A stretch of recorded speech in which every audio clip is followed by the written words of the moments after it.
Good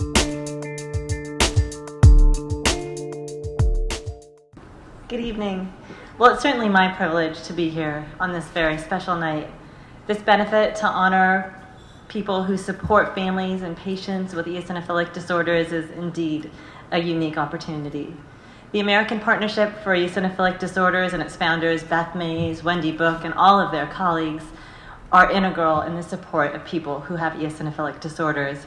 What they've managed to accomplish in a very short period of time comes from truly a tireless vision. When I started in this field about 5 years ago, many physicians had never heard of an eosinophilic gastrointestinal disorder. In that short time, medical knowledge has grown and novel therapies have come to clinical trials. Today, EGID meetings are packed. They're filled with physicians and caregivers who want to learn more about these diseases. Why are they on the rise? What causes them? And how do we treat them? How do we make these people feel better? Eosinophilic gastrointestinal disorders occur when eosinophils or allergy cells make their way into the intestinal tract. Once they're there, they induce damage called inflammation, and this inflammation has a number of negative consequences: vomiting, trouble swallowing, chest pain. Food can get stuck in the esophagus. Sometimes it's so hard to eat that they simply can't grow and thrive because they can't take enough calories in, these people. Since these diseases are often caused by food allergies, like you heard, these people can't eat what we usually eat every day. And some people can't eat any food at all. Some of them are lucky enough to take some medicines, and that makes them feel better.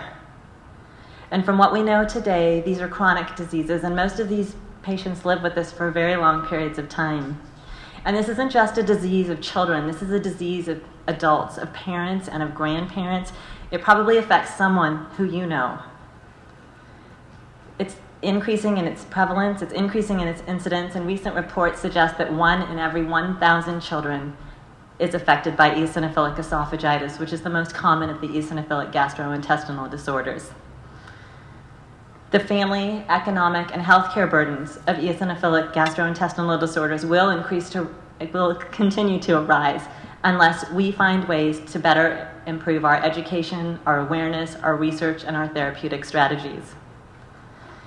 But in a short time, we've also come a long way, and many of these advances are due to organizations like APFED. Because of APFED, there are billing codes that allow us to track these patients in our healthcare system. Imagine having a disease that affects you every day and being essentially invisible to our healthcare system. No longer, thanks to APFED.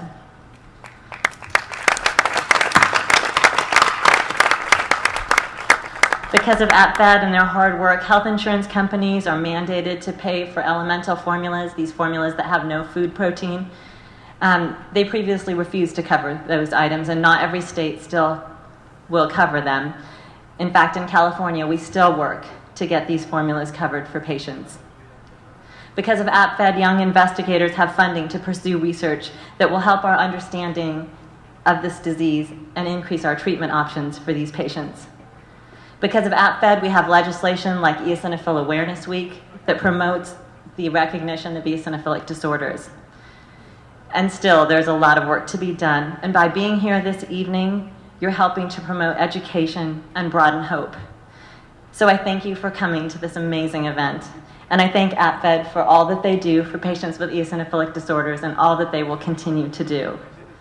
For empowering people with knowledge, for supporting research, and for providing a much-needed home for patients who have eosinophilic disorders so that those who suffer realize that they're not alone. And I'm sincerely grateful to people like Demi Lovato and Ned Specktor who have dedicated themselves to educating others about the impact of these eosinophilic disorders.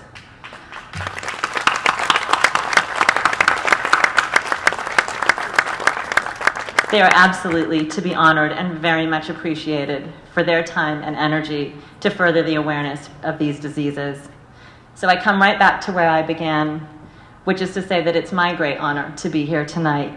And I ask you to please join me in honoring APFED and Ms. Lovato and Mr. Specktor for their dedication to this illness and for helping to hold out hope for all of those of us who live with, take care of, or love someone with an eosinophilic disorder. Thank you.